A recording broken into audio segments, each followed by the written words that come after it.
Friday Eve, what you got? Yes. Well, we got some pretty decent weather to finish out the work week, and good news about the weekend storm. It's more of a miss than a hit, as we've been saying all week long, but it's still a close call. It's one you got to keep an eye on, but it looks like it's going to mainly stay offshore for us.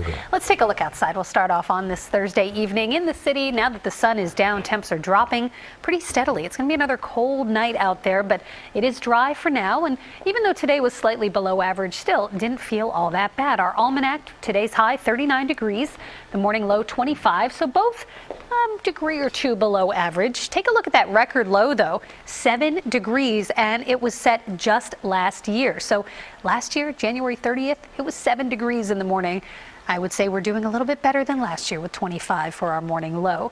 Temperatures right now across the region, it's 32 in Philadelphia, 31 in Kutztown, 30 in Quakertown, Vineland at 32, Cape May 37, and Princeton at 32 degrees. So it is chilly. Temperatures have dropped quickly down to around the freezing mark in many spots across the area. Storm Scan 3 shows the clouds that rolled in earlier today after sunshine early, but it is dry for now. However, we have a system that's just starting to get its act together here across the Gulf of Mexico, and this is the one we'll be watching. It's going to head across portions of the Deep South tomorrow, exit onto the Atlantic coast late tomorrow evening, and eventually get here, or at least make its closest pass to our area by Saturday morning. So tomorrow, not a bad day. We'll start it off partly cloudy at 8 a.m., 31 degrees, but then clouds increase by noon at 43, and it will stay cloudy in the afternoon. We'll get to a high of about 46 degrees, so we're back above average for tomorrow. That said, we've got this system to watch. Now, as we head into Saturday, you can see the location of that low,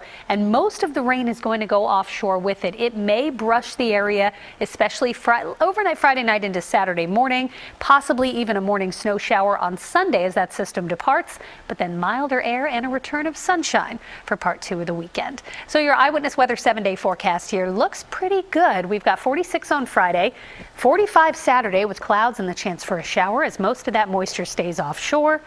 Next week, there's your warm-up. Sunday, we'll clear it out. We're up to 49. Monday, we jump up to 58 with sunshine.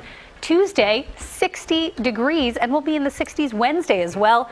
Showers are likely Wednesday into Thursday as the cold front comes through, and that'll knock us back to the 40s, but still no big cold in the forecast. Wow. Certainly no chances for snow, and a couple days in the 60s as we head into February. I still can't believe I'm looking at that. Okay. I love Thank you, it. Kate. Appreciate it.